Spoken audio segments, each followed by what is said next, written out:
주제 각 국의 중국의 주제 동안 국내 사회 등을 소개를 드리겠습니다. 먼저 가상의 정의는 각 나라별로 다양한 용어를 쓰고 있습니다. 용어 자체가 사실 정의에 해당이 되는데요. 주로 가상자산의 기능이라든지 어떤 대상의 범위에 따라서 여러 가지 정의들을 쓰고 있습니다. 일단 앞에 붙어 있는 형용사를 보면은 주로 암호라든가 벌추얼이나 디지털이나 표현을 쓰고 있는데, 이 크립토는 기본적으로는 암호 기술을 활용해서 블록체인을 전제로 해서 만들어지는 어떤 전자화폐 네트워크를 지칭을 했습니다. 현재 FDF가 얘기하는 벌추얼이라는 개념은 이거보다는 좀 다양한 종류예요. 그러니까 암호 기술뿐만이 아니라 리브라 같은 어떤 중앙 집중식 발행체계를 가지고 지불상까지 초월하는 것도 꼭 보여지고요. 디지털 같은 경우에는 주로 이제 중앙은행 쪽에서 일을 많이 하는데요. 중앙은행이 발행하는 암호화폐까지도 포괄할 수 있는 기술입니다. 그다음에 그 대상의 커버리지를 보면 처음에는 이제 커런시라는 용어를 많이 쓰다가 요즘은 어세스로 바뀌고 있는 상황인데, 커런시는 주로 보통 저희가 얘기하는 한국은행법상 화폐는 피아니머니 법정화폐를 얘기하는 것입니다. 저희 중앙은행이 발행하는 돈화통화는 사실은 전체 통화량의 한 5%는 2%밖에 안 되거든요. 나머지는 지금 현재 시중은행들이 대출을 통해서 이 중에 버추얼 커런시고 예금 통화를 만들어내고 있는데요. 그 커런시라는 것은 우리나라 말로 하면 돈화 통화를 지칭하는 화폐와 전체 통화량을 지칭하는 통화 두 가지를 보유하고 있습니다. 주로 업계에서는 화폐라는 용어를 쓰고 싶어 하는 거고, 정부에서는 또 관계 범위인 통화라는 용어를 쓰고 싶어 했던 것입니다. 최근에는 이런 어떤 화폐로서의 기능보다는 투자 대상, 재산적 가치가 있는 어떤 대상으로 인식하면서 어셋이라는 표현을 많이 쓰고 있습니다. 각 나라별로 용어를 보시면은 주로 이제 가상화폐라는 용어를 많이 쓰고 있긴 한데요. 이제 다양하게 쓰고 있습니다. 먼저 유럽 같은 경우에는 암호자산이나 가상통화라는 표현을 쓰고 있고요. 프랑스는 주로 관계의 용어라고 하시는 토큰이나 디지털 어셋이라는 표현을 쓰고 있습니다. 일본은 잘 아시는 바와 같이 처음에는 가상통화라는 용어를 쓰다가 최근에는 암호자산으로 다시 용어를 변경해서 좀 더 포괄적으로 만들었고요. 스위스나 영국, 그다음에 미국 같은 경우에는 가상화폐나 암호자산이라는 표현을 쓰고 있습니다. 오늘 세미나에서는 이제 FDF가 정의했던 가상자산이라는 용어로 통일을 했는데요. 앞으로도 사실은 블록체인 기술이 발전함에 따라서 여러 가지 어떤 개념 정의나 용어들이 더 높게 나갈 수 있을 것으로, 글로벌 주로 국제기구에서 논의되고 있는 주제를 살펴봤는데요. 가장 대표적으로는 FDF가 되겠죠. 사실은 암호자산 취급업소에 준수해야 할 일본으로 가장 중요한 것은 이제 장스타 방지, 이런 부분들에 대한 논의가 가장 먼저 시급하게 이루어지고 있는 상황입니다. G20 같은 경우에도 FDF를 지원하겠다는 선언을 했던 것이고요. 금융투자 관련 국제기구인 IOSCO의 경우에도 가상통화 취급업소가 지켜야 할 어떤 위험관리 지침을 발간하고 모니터링을 강화하고 있습니다.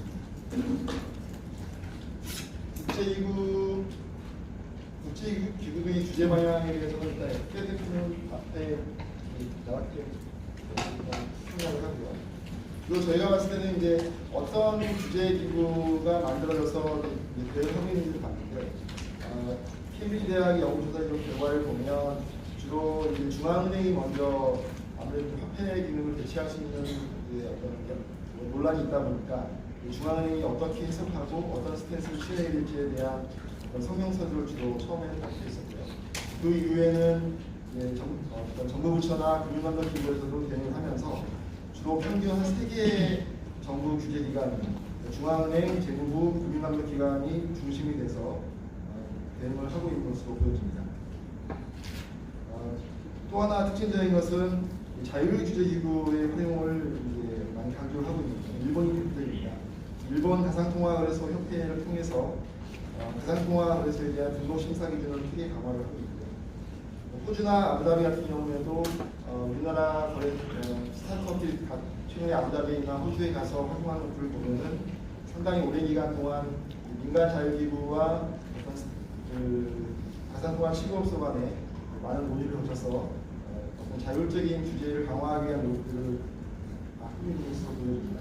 앞으로도 사실상 이제 저희가 봤을 때는 자율규제기구가 어떤 잘못스텝 방지라든가 아니면은 가상통화 치료업소의 지배구조라든가 이용자 보호 측면에서의 규제를 강화한 후에 이러한 어떤 자율적인 심사가 진행된 후에 은행이나 아니면 간독당국에서 그런 부분들을 한 번 더 둘러보는 식으로 약간 3층 레이어를 가진 어떤 규제 방식도 필요하지 않는다라는 생각이 듭니다.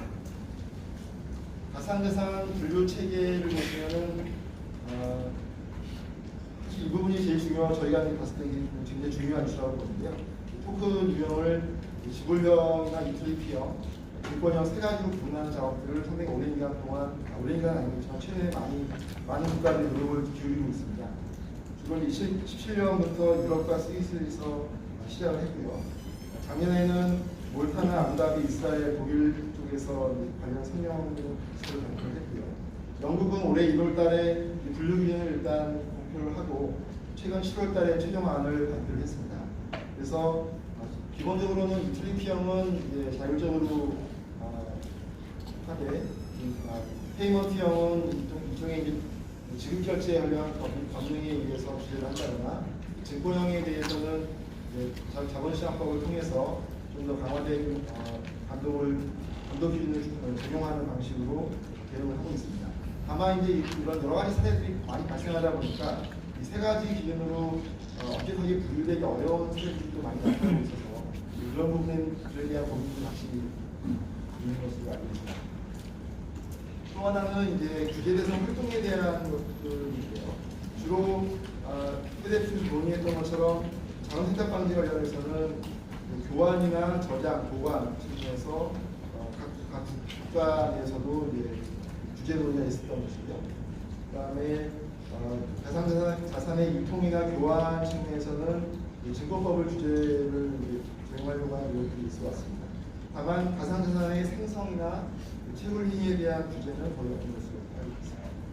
또 하나는 각국의 현황들을 봤을 때 가상통화 취급업소도 가상통화 간의 거래라든가 아니면 금융상과 가상자산 간의 거래라든가 다양한 형태의 취급업소들이 있을 텐데요.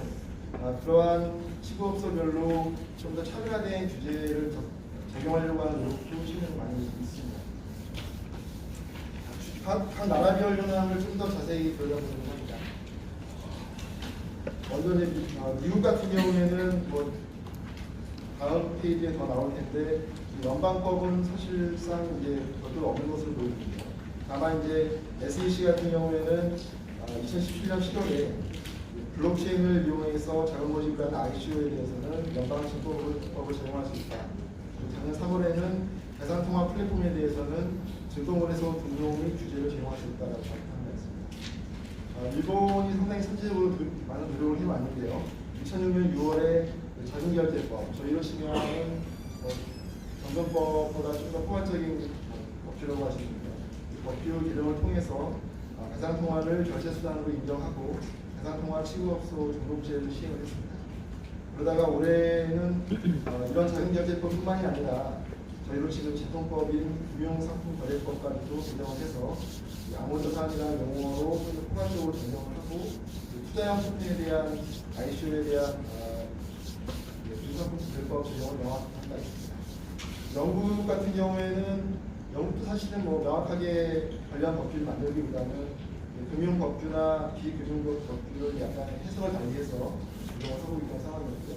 아까 말씀드린 것처럼 세 가지 암호자산 분류 기준을 발표해서 증권형 토큰에 대해서는 더 엄격한 등록을 적용할 계획이 있습니다. 프랑스는 상당히 좀 예외적인 케이스라고 볼 수 있는데요. 다른 나라들은 주로 기존 법령의 개정이나 해석으로 대응한 반면에 프랑스는 별도의 법을 만들어서 특화된 법률 제정을 통해서 제어를 하고 있습니다. 좀 더 자세하게 들여다보면 미국의 경우에는 주별로 규제 방식이 좀 많이 상이합니다. 아예 규제하지 않는 것도 있고 규제를 하는 것도 있고요. 그래서 뉴욕주가 가장 대표적으로 규제하는 도시라고 볼 수 있겠습니다. 뉴욕주의 경우에는 비트 라이센스를 2005년 6월에 도입을 했습니다. 그래서 일반 소비자를 대상으로 해서 가상 자산을 수취하고 교환하고 판매하고 관리하는 모든 사업자에 대해서 라이센스를 요구하고 있고요. 민간 조건으로서는 최저 자본금이라든지 어떤 고객자산의 수탁기간 보관, 장세탁 방지에 위한 보호 의무, 사이버 보안 문제 이런 부분을 운영하고 있습니다. 아까 말씀드린 것처럼 연방 법령은 따로 없는 상황인데요. 다만 핀센 금융범죄 감독국에서는 2003년 3월부터 자금 서비스업 규제 대상으로 가상통화 거래를 포함을 시켜서 가상통화 거래소에 대해서 자금 서비스업을 등록을 하고 거래 정보를 보호하도록 했습니다. SEC는 아까 말씀드린 것처럼 ICO에 대한 연방증권법 적용 방식을 발표했고 최근에는 거래소에 대한 증권거래소 등록 및 관련 규제를 적용을 해서 좀 더 강화된 감독 기능을 적용할 계획이 있습니다. CFTC 판상품 감독 기구인 CFTC의 경우에는 비트코인을 상품의 개념에 포함해서 비트코인을 기초로 한 선물 상품 상장을 일부 승인한 바 있습니다. SEC 사례를 좀 더 보려고 하는데요. SEC는 하위 사건이라고 하는 연방 대법원 사건과 판례를 적용해서 증권형 토큰에 대한 판단 기준을 명확하게 작업을 해왔습니다. 최근에 이제 하위 기준을 적용하는 프레임워크를 제공했는데 주된 내용은 금전의 투자가 일어나고 공동 사업이 이루어지고 타인의 노력에서 파생된 이익을 합리적으로 기대할 수 있다라고 하는 여러 가지, 그러니까 세 가지 어떤 기준을 가지고 증권형 토큰 기업을 판단하고 있습니다. 다만 이제 영국도 마찬가지지만 SEC도 여러 가지 다양한 하이브리드 유형의 어떤 사례들이 나오다 보니까 투자 기준에 따라서 일률적으로 비교하기보다는 각 사례별로 좀 더 잠재하게 접근을 하고 있습니다. 그러한 해석 사례를 몇 가지 가져왔는데요.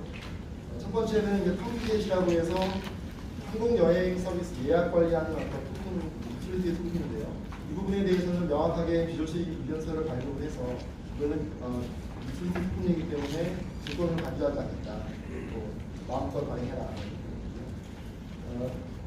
블록스택이나 유나운 사례 같은 경우에는 이 부분도 사실은 거의 유틸리티 토큰에 가깝습니다. 다만 SEC는 약간 이제 자금을 조달하는 목적이 들어가 있다고 보고요.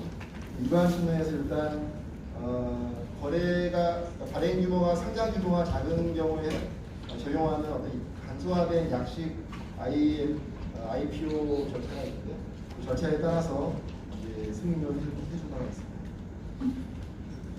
영국 같은 경우에는 아까 말씀드린 것처럼 다양한 금융법규와 비금융법규를 동시에 적용해서 규제를 하고 있습니다. 교환형이나 지급형 같은 경우에는 주로 지급 서비스 규정에 따라서 하고 있고 해외 송금 업무는 자금 송금업으로 규율을 하고 있습니다. 직접 간접 투자나 자금 조달의 경우에는 저희는 증권형 토큰을 분류하는 것이 중요하겠죠. 증권형 토큰에 대해서 엄격한 감독을 강화하고 있는 상황입니다. 일본이 상당히 저희가 봤을 때는 좀 벤치마킹 필요가 있는 사례라고 봅니다. 2016년 6월에 아까 말씀드린 것처럼 자금 거래법을 개정해서 가상통화에 대한 법제화를 했던 것이고요. 당시에 가상통화에 대한 취급업소 등록제를 시행을 했는데 2017년에는 32개 업소가 등록을 했다가 올해 3월에는 19개 업소 정도가 등록을 했습니다. 그래서 이제 2016년 6월 개정안을 보시면 장수탁 방지와 테러자금 조달 금지 의무화가 있었고요. 고객재산과 거래소 구입사항의 기본관리. 또 하나가 이제 일본 금융청이 거래 가능 암호 자산을 별도로 발급했습니다. 주로 비트코인이나 이더리움 일부만 허용을 해주고 나머지 알트코인 쪽은 상당히 제한적으로만 알려져 있습니다. 그럼에도 불구하고 이제 해킹 사건이나 여러 가지 좀 이용자 피해가 발생하다 보니까 올해 3월달에 개정안을 만들었습니다. 가상통화를 암호 자산으로 지정하고 콜드 지갑 등을 통해서 고객 암호 자산을 안정적으로 관리하고 허위 가대, 투기주간 광고나 투자 권유를 금지하고 가격 추적을 금지하고 증거금도 내고 규제를 강화했습니다. 가장 특징적인 것은 이제 투자형 ICO 토큰에 대해서 전례로식 자통법을 적용해서 규제를 명확하겠다는 것이 특징이었습니다. 국내 쪽은 제가 이제 발표 자료에는 많은 내용을 가져왔습니다. 시간이 되면 정도만 말씀드릴 것 같아요. 일단은 뭐 아시다시피 우리나라는 국무조정실이 주관하고 정부가 주도하는 검정부 TF가 있고요. 검정부 TF의 입장은 블록체인과 가상자산을 분리한다. 블록체인은 직원 육성하되 가상자산 거래는 신중하게 적용해준다. 그리고 또 하나는 글로벌 규제 동향을 감안해서 너무 앞서 나가기보다는 글로벌 동향과 약간 보조를 받쳐서 규제 법제화를 준비해 나가겠다는 입장을 취해왔습니다. 그러다 보니까 주로 이제 기술 중립성 원칙이라고 해서 현행 금융감독 전략 법규를 좀 유연하게 해석을 하면서 규제 샌드박스를 통해서 테스트를 통해서 규제를 어떤 식으로 개선해 나갈지에 대한 고민을 하겠다는 입장입니다. 사실 어떻게 보면은 이제 규제 샌드박스가 앞으로 어떻게 진행될지에 대해서는 아직까지는 명확하게 결론을 내리는 없겠지만 저희 입장에서는 이 안에 상당히 상반기에 여러 관련 부서에서의 반발이 심했지만 어쨌든 한 5개 정도의 블록체인 서비스를 포함을 시켰고 그 안에서 뭔가 국민들 입장에서 이용자들 입장에서 좀 혁신적이고 이용자 편익도 제공할 수 있는 새로운 서비스들이 나타난다면 그걸 통해서 어떤 일반 이용자들의 지지도 얻고 또 방역당국의 어떤 입장도 상당 부분 좀 긍정적으로 바꿔나갈 수 있는 계기가 되지 않을까 그런 기대를 하고 있습니다. 그런 측면에서 이제 샌드박스에 들어가는 4가지 사례를 좀 간단히 설명을 드리려고 합니다. 첫 번째는 이제 카사코리아 사례인데요. 부동산 유동화 수익주권을 디지털화해서 이걸 이제 블록체인 네트워크를 통해서 유통하는 거래하는 서비스입니다. 규제 분야가 상당히 많은데요. 부동산 신탁 계약에 대해서는 현재 수익시권 발행을 금지하고 있습니다. 주된 이유는 밸류에이션 이슈입니다. 부동산 쪽은 워낙 밸류에이션 쪽이 어렵다 보니까 여러 가지 사기 사례들이 발생하다 보니까 지금까지는 자본시장 법상 금지를 해놨던 것인데 이거는 더 허용이 나다. 또 하나는 법상 현재 불명확한 디지털 증권에 대한 증거성을 인정해달라. 그래서 언제든지 STO를 줄수 있는 거죠. 세 번째는 사실 거래소 허가 규정이 상당히 강합니다. 그러다 보니까 이제 증권거래소도 지금 현재 하나밖에 없는데요. 거래소 허가 규정을 좀 완화해서 스타트업을 확보할 수 있게 하는 것이고 또 하나는 투자 중개업 인가도 없이 사실은 이 부분에 있어서는 가장 큰 이슈는 유동거래법 소관부서에서의 가장 큰 반발은 뭐냐면 자본시장법의 기본 문항이 뭐냐면 발행이나 유통을 어떻게 분류를 하고 있고 유통 쪽에서도 거래소 기능과 거래소에 활동하는 투자 중개 기능을 어떻게 분류를 하고 있습니다. 이게 상승 문제가 있습니다. 블록체인의 특성상 이런 모든 기능을 한꺼번에 실행할 수 있기 때문에 일단은 자본시장법 규정을 이제 의뢰해서 이런 서비스를 보이다는 것인데 앞으로 이런 부동산 일단 디지털 자산거래 네트워크의 업무도 상당히 좀 유효한 것으로 판단이 된다면 어떻게 보면 이제 자본시장법의 기본적인 프레임 자체가 크게 바뀔 수 있는 가능성이 있을 것으로 보입니다. 일단은 이용자 측면에서 봤을 때는 과거에는 이제 고액 투자들만이 이제 부동산 투자 상품을 이용할 수 있었던 반면에 일반인도 좀 더 토큰을 달리 않으면 일반인이 투자할 수 있는 소지가 있을 것이고 거래 구조도 좀 단순하고 비용을 절감할 수 있을 기대를 하고 있습니다. 두 번째 사례는 이제 코스코이 진행하고 있는 것인데요. 비상장 혁신 중소기업의 장외 주식을 거래할 수 있는 서비스입니다. 현재는 이제 장외 주식 거래 서비스라기보다는 주주 명부를 이제 실시간으로 업데이트하고 서로 공유할 수 있는 서비스라고 볼 수 있는데 이 경우에도 일단 투자 주기가 없이 일단은 해보겠습니다. 아까 카사코리아도 그렇지만 소스콤도 일단 서비스 기반 후에 일정 정도 단독 단계 테스트를 해본 다음에 그다음에 상용화를 활용할지 여부를 검토할 예정입니다. 이 경우에도 일단 현재는 비상장 주식 같은 경우에는 각 회사가 엑셀 등으로 수기로 결제를 많이 하고 있는 불투명한 1대1 거래가 많이 일어나고 있는데 주 장외 거래라든가 이런 부분들을 좀 더 투명하고 실시간으로 최신화할 수 있는 서비스가 될 것으로 기대하고 있습니다. 세 번째는 이제 디렉셔널이라는 회사가 진행 중에 있는 것이고 이 부분은 상당히 이제 증권회사들도 많이 관심을 가지고 있는 서비스입니다. 일반 투자자들이 주식을 서로 대체할 수 있는 플랫폼이고요. 이 경우에도 이제 지금 유용투자업 인가가 필요한데 인가 없이 그래서 현재는 사실은 좀 기관 투자들만 주식을 차입해서 구매를 하고 있는데 이 서비스가 활성화된다면 일반 투자자들도 좀 자유롭게 구매를 참여할 수 있을 것으로 보여집니다. 또 합리적인 시장 가격에 따라서 대체할 수 있도록 결정될 수 있을 것으로 기대합니다.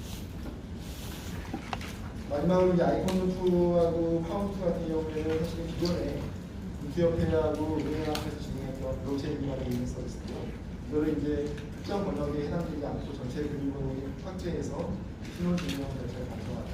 앞으로는 이제 금융뿐만이 아니라 통신이나 의료나 다양한 분야를 더 퍼뜨릴 수가 있겠죠. 그래서 한번 본인의 개인 신원 증명 관련된 데이터들은 본인의 휴대폰에다가만 전자지갑에 저장을 하고 그다음에 블록체인에 태우는 거는 사실은 이제 한번 블록체인에 태우면 삭제가 불가능하기 때문에 개인정보가 아니라 이러한 신원증명을 한번 거쳤다고 하는 어떤 기록을 블록체인에 태워서 그 기록을 재차 확인하는 방식으로 향후에 금융거래 시에 계속 반복해서 신원증명을 할 필요 없이 블록체인에 태운 그 기록만을 가지고 금융에 대응했다. 이 부분 같은 경우는 상당히 앞으로 발전 가능성이 매우 높을 것으로 보고 있습니다. 하반기에는 아직 제가 자세하게 골라보진 않았지만 일단 지난달 사전조사 단계에서 거의 260개 넘는 서비스들이 신청이 들어왔고요. 하반기에도 블록체인 기반의 서비스들, 특히 스테이블 코인 관련된 것들도 시범적으로 해볼 수 있도록 노력을 필요로 합니다.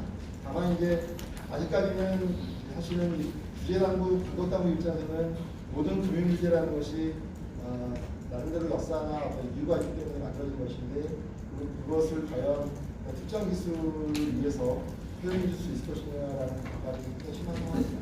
사실은 이런 눈에 보이는 가시적인 혁신적인 서비스들을 만들어냄으로써 일단 정부 금융당국의 입장이라든가 일반 소비자들의 시각을 좀 변화시키는 것이 우선적으로 필요할 것으로 보여지고요. 또 하나는 지금 말씀드린 제 개인적인 입장인데 현재 다른 나라 사례를 갔을 때 먼저 생각나는 부분은 가상자산과 가상자산의 어떤 규제시기를 만들기 위한 TF는 사실은 미국 잘 아는 담당 부처가 우선적으로 진행을 해야 한다고 봅니다. 우리나라 경우에도 기재부나 금융위나 한국은행으로 구성된 금융부처가 전담으로 구성된 어떤 담당 TF가 필요하지 않을까 그러면은 사실 이제 특허법 개정을 통해서 가상자산 취급업소의 어떤 AML KYC 감독을 강화하는 게 가장 우선적으로 필요하다고 봅니다. 다만 저희가 대부분 보려고 하는 것은 아까 말씀드린 것처럼 각 토큰 유형별로 분류를 명확히 하는 거고요. 주로 세 가지 분류에 따라서 국내의 사례를 좀 정리해보고 있고요. 그래서 아까 SEC가 했던 것처럼 저희가 봤을 때 큰 투자 위험이 없는 유출품 같은 경우에는 비조치 기선을 통해서 아주 유의적으로 활용할 수 있는 차별화된 접근 방법이 필요하다고 봅니다. 그리고 유틸리티 토큰이 아닌 페이먼트 토큰 같은 경우에는 정보법상에 누가 정보를 제공하고 있습니다. 그리고 정보법상에는 자산과 시급업체에 대한 설립 근거, 자율주의 기구의 설립 근거도 사무에는 좀 별도로 만들어야 될 것으로 보입니다. 또 하나는 이제 블록체인 관련된 여러 가지 이슈들도 있습니다. 관리감독 책임을 누가 질 것이며, 제일보고센터를 누가 해야 할 것이며, 신용정보 제3자 제공을 위해서 포괄 등을 어떤 절차에 통해서 할 것이 여러 가지 이슈들이 있는데, 이런 부분들도 앞으로는 자동법상에 이제 반영될 필요가 있을 것으로 보여지고 있습니다. 자동법 쪽은 말씀과 같이 ISO나 지정 통풍에 대한 그런 이슈가 커지는 상황에서는 자동법 이슈를 크게 것으로 보입니다. 특히 이제 가상자산 거래소의 영업행위 감독을 위해서